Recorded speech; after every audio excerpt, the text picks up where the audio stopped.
What's good, YouTube? It's your boy Vontae, the first today portion of Mugen Eclipse. It's me, Mr. Twitchy, the night portion of Mugen Eclipse. We are back with episode 9 of Undead Unluck. Undead Victhor. Victhor the human, not the god, not Thor the god. Victhor, I am him. He annihilated, so they had a plan to use the whole Sun Wukong power pole thing that Shin had, put him out into space, above the earth. Victhor, or Andy transformed into Victhor, Super Saiyan 4 stuff right there. I love the inspiration there. And he slices up Spoil. He ends up chopping his arm off with his head in hand, throw it down to the earth, regenerate it from his hand. And yeah, so we got Spoil pretty, he low diffed him. Spoil didn't do shit. Fuuko, her unluck powers didn't do nothing to him. And Shin tried to do what he could do against them. He tried to stall a little bit, and then the Union came down, and that's pretty much where we ended the episode off. They all did some little things to him, and yeah, number one is about to do something, so I'm excited for her. Oh yeah, her rapier is going to absolutely poke holes in Victhor, I believe. He did ask what year it was, which puts a lot of context on his origins. When did he get inside of Andy's body? Was this his body before it was Andy's? What sort of like properties can he use? Because we already thought we saw some crazy shit with Andy in terms of how he uses his powers, but he's able to choose what portion of cut off limbs he wants to regenerate from. I think Shin and Fuuko, yeah, both of them couldn't use their oh yeah, that's right. I wonder what kind of like antagonist will he be? Is he like a long like in-game antagonist, or is he something that we'll essentially defeat or stop before we get him out of Andy's body, or I don't know. We can kind of go into it more in the end cap discussion, but one little quick theory that I had is that Victhor the human was actually the first player in this game to ascend to, let's just call it the prestige level, in order to fight the god of this world. And if he lost, his punishment might have been, hey, I'm putting you inside this undead body and you can never die. I'm excited to get into this episode, so if you will. Alright guys, so without any further delay, let's get into episode 9 of season 1 of Undead Unluck, right about now. Well, here we go. Oh, he's using a bone sword! Ooh.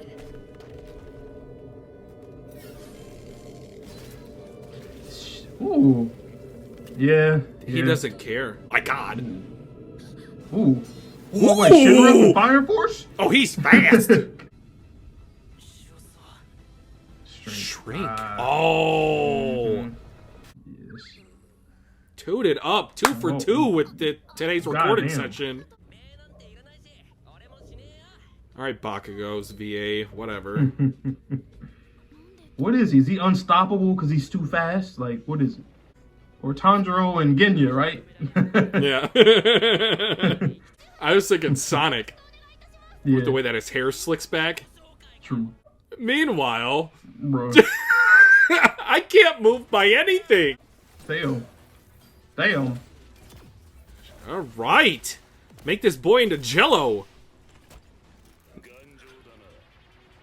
What in the Iron Man? Whoa, that's the kid I was saying I was floating in the air, sitting down. What the hell is his power? What the hell does he or she do? He's a robot. Oh wow! Can a robot have a rule? Oh! Can she copy things? Whoa! What the hell? He doesn't have a bottom. He's just using his arms. That's the main one.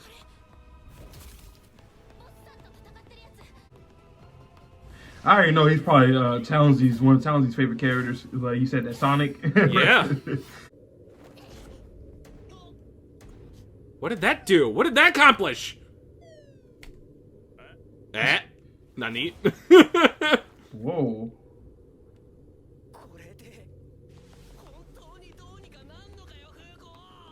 He might be unstoppable because bro is literally not stopping. Oh my god! I think he is unstoppable because he's literally not stopping when he's running. I like that. Oh my god.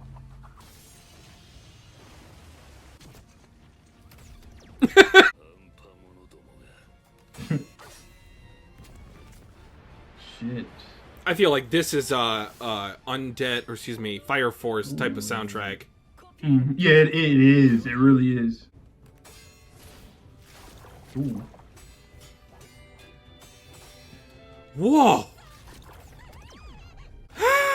Whoa. Oh my god, thank you for the save! With his hands in his pocket too, cool ass boy on some killer shit. Oh my god! Wow. This is so creative. Yes, ma'am. Go crazy. Ooh. Ooh. Ah! Ooh. Ooh. Holy shit! Go crazy. Oh! Oh shit.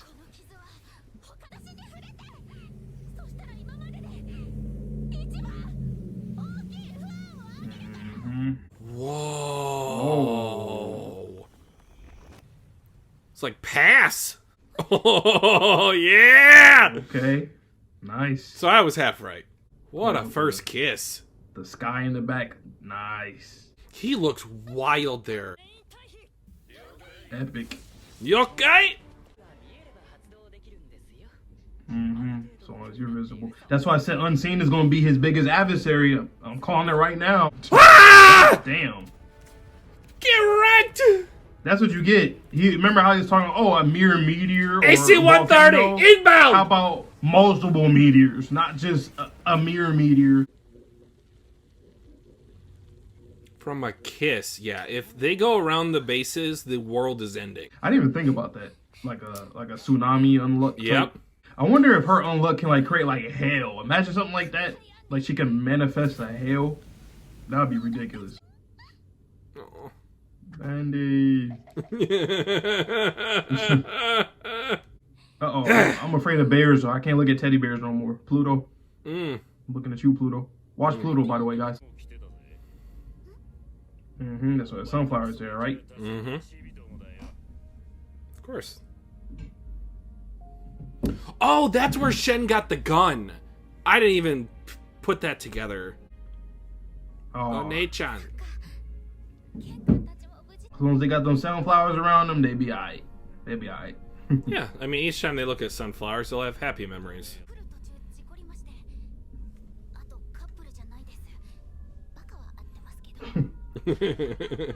I'm gonna die.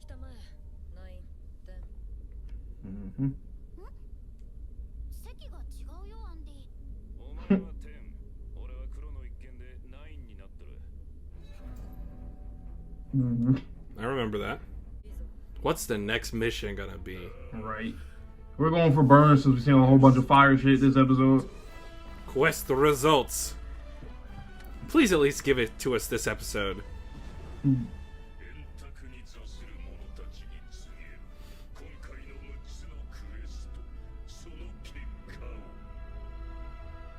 We're not getting it. God damn it. So, Unseen, Burn, Unburn, Galaxy. I think it's like the 4 repair or unrepair. Unrepair.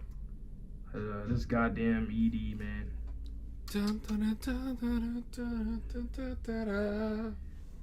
That's interesting.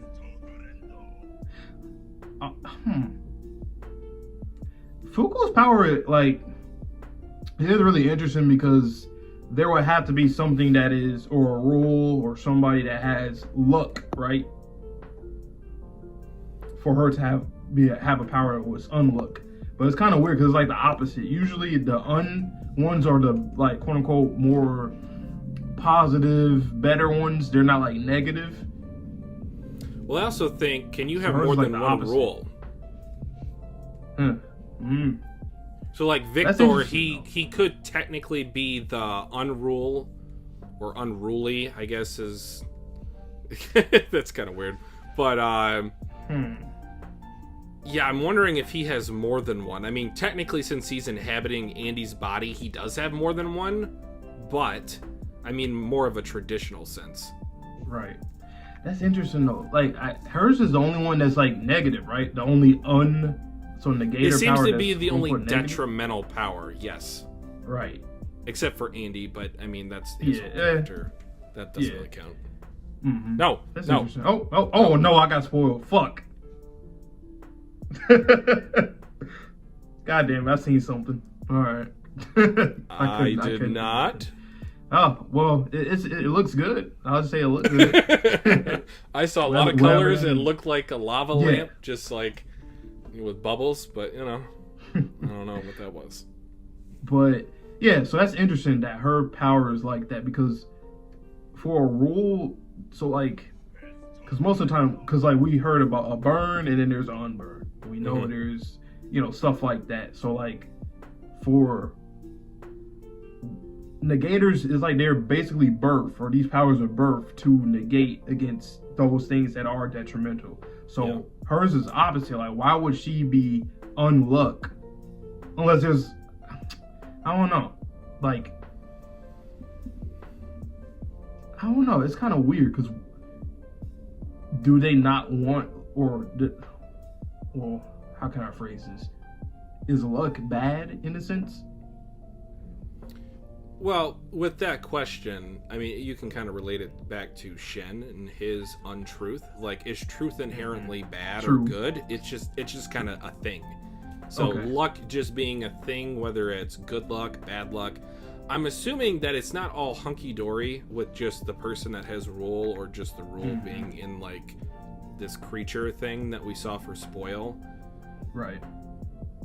But then they also brought up, like, rules have cores, so, like, does that also apply to the negators? Do they have a core? You think about Andy, he was in this dark abyss, and the only thing that he heard in this dark abyss was Fuuko's voice. So is, like, the person / negator the actual core? And then maybe you can, like, build around them, per se? Let's just say with another person. That's kind of a morbid thought, but I'm just kind of working backwards from what you were saying in terms of your speculation for luck and unluck. So that means that there's also like a stoppable or a stop for top, if that's what we assume that he... Oh, top? Bruh, it's just one letter away. I didn't even think about that. Man. Two things I want to say. One thing I kept saying throughout the episode about Shin, Unseen is going to be his biggest adversary because, for one, he has to become fond of a person. He'll be annoyed by him because he can't see him, which he needs his power to see the target. So if he does die, which that's a prediction that we have had for a while because he's that kind of character, I think Unseen would be one of the reasons why he would die because, like I said, that's literally somebody he wouldn't really want to face because can't see him and he wouldn't be fond of him because he'd be annoyed by his power. Unless they make it into like a joke and that's just like, oh man, that's my biggest adversary, man, F you, you know, but he doesn't die from that. So they could do either They're way. playing a hide and seek game out in the open. Exactly. And another thing I want to say too, looking at the ED again and then noticing, Roman numeral 1, her helmet, how it covers over her eyes, obviously, and we always see like the bottom part of her face. In the ED, you always see the bottom part of that lady's face as well. Ooh, good catch. And plus, why would she have a helmet on? There's a reason why she has a helmet on. Like, I mean, yes, it's aesthetic, but like, it is somewhat like, okay, well, why? Why do you have that on for real? So, I think, but where does that come from? Like, what? Like, I can't wait till we hear her internal monologue and stuff because so far she doesn't seem phased or look like she doesn't have like any emotions looking at Andy, or at least from what we've seen. Like, nothing seems there. Like, there's no reaction there from her, and maybe that's by design. No pun intended. Literally a helmet and all that, but I'm just waiting for that reveal, man. It got to be something there. We know the veil is also covering the top portion of his widow's face. Yep. So I think we're both in agreement here. Like, that is 100% his wife, or at least a look-alike or a reincarnation, kind of like Victhor and Andy. So, oh my God, that's dark. If Roman numeral I is around the core that is his wife.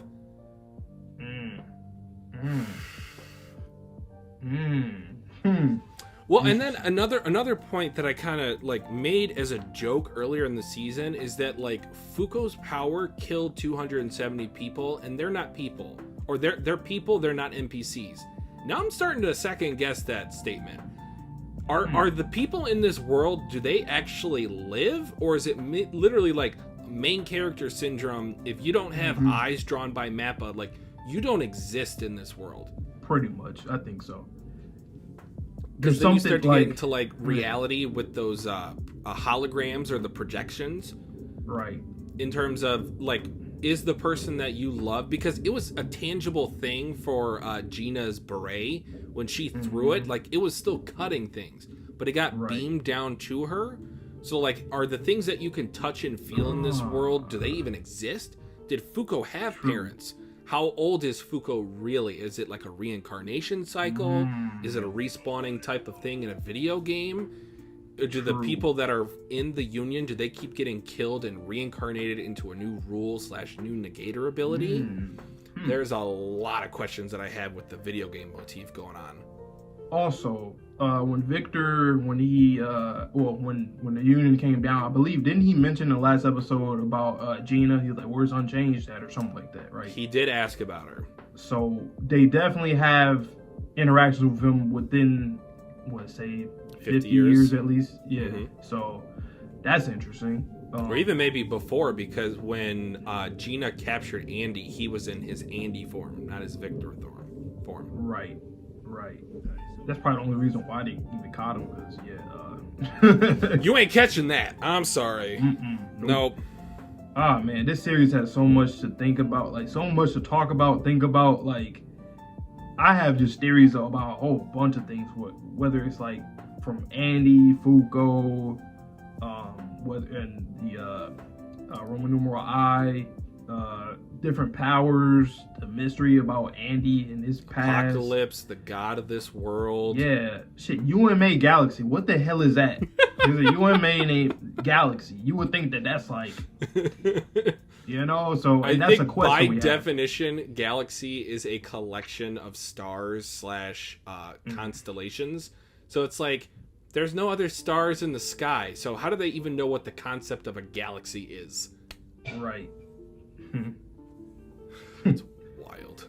You know something too? This series is kind of like a if Order Hime was like the main character of Bleach. You get what I'm getting at? I feel like you're cooking. Just say a little bit more. So you have these girls with these OP ass powers, and they basically have groups that either want them or could definitely use them, like Aizen, you wanted, or Order Hime, her powers. And you have the Union here, and you have the love interest with like a demonic form inside of them. And those are world-breaking powers. Like, yes, both of them have powers that, technically speaking, should be able to ruin or destroy just about anything, except for like very godly individuals. But they could probably still do that to godly individuals as well. So, yeah. And I feel like I've noticed some similarities with Bleach, even within this episode, when it comes to like this whole new thing about like the core, and then just thinking about like Bankai or Zanpakuto, the souls within the sword, and you have this whole thing with Andy and Victhor, and like I'm sure we're going to see something inside like their head of them talking maybe at some point. The Union being like kind of like the adversarial group, but they are actually upholding order for the world. I see what you're saying now. Hey man, it's Kubo, bro. You know what you're doing, man. You know what you're doing. You've done put respect on Bleach. Kubo has inspired a lot of people, and that's great. And they all take their own spin to whatever he has done before, and they all have been doing a great ass job. So, round of applause for him. Shit's dope, man. But I could talk about this all day. I can't wait till we have a live stream about this. That's gonna be fire. It's gonna be so fun because I don't know where they're going to cut off the end of the season. I'm assuming it's gonna be a huge cliffhanger. Yeah, for sure. You know, a cliffhanger to wait for another season, year and a half, 2 years down the line. Like, you are really going to have it end at a certain point to where they are going to be talking about your show monthly, daily, every hour. And I really love how anime production studios, like, they'll either slow it up or speed it up or slow it down in terms of getting to a certain point that they want to get to. Right. And then when you have that final reveal at the end, Bleach, ironically, notwithstanding with Core 2, but I've seen it in so many different shows, like Hell's Paradise, even recently, like the stuff with Demon Slayer for season 3. Oh man, I'm just I cannot wait to get more of this show. And I never thought I'd say that after the first 6 episodes or 7 episodes. I feel like it was coming, but I was just like, when is it going to happen? I feel like every series has that one episode where it's like, okay, I see you. Yep. We see you. We saw them. One little quick thing I want to say. Do you think that we will be completing these quests by this season, or do you think it's going to be like it's going to take a minute? Because we already defeated Spoil, and we still have 6 more quests, they said, and they're all pretty much going to do it like simultaneously, it seems, or around the same time. So here's my question for the quest: do you remember if they all needed to be done by August 31st? Because today is August 31st. I think it was just Spoil. I believe. Oh, just this quest. Okay, I'm gonna have to go back and watch that episode because I don't quite remember the parameters to which those quests were given out. But I will say, any quest that Fuuko and Andy go on, especially if they go on it together, is going to have more episodes dedicated to it, just for character progression means. But if they're not included, I think it's going to be kind of almost off-screen, like they did, assumingly, with Roman numeral I and Unburn, because they were saying, oh, that's Unburn's power. They also said another seat came to the table, open. Again, the dialogue in this series, it just hits you so quickly that I need to rewatch this series more than really any other series that we've reacted to on the channel. No, seriously. There's stuff that they say and I'm like, wait, what? And then I think about it and have to go back. And then just go on to the next point, to the next action sequence. Yep.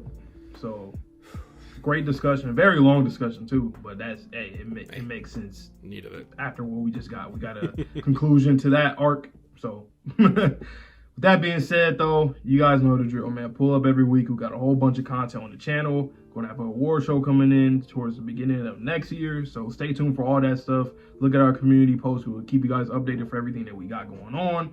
And I hope you guys all have a good one. So please stay safe, stay healthy, stay clean. See you guys all in the next video. And peace.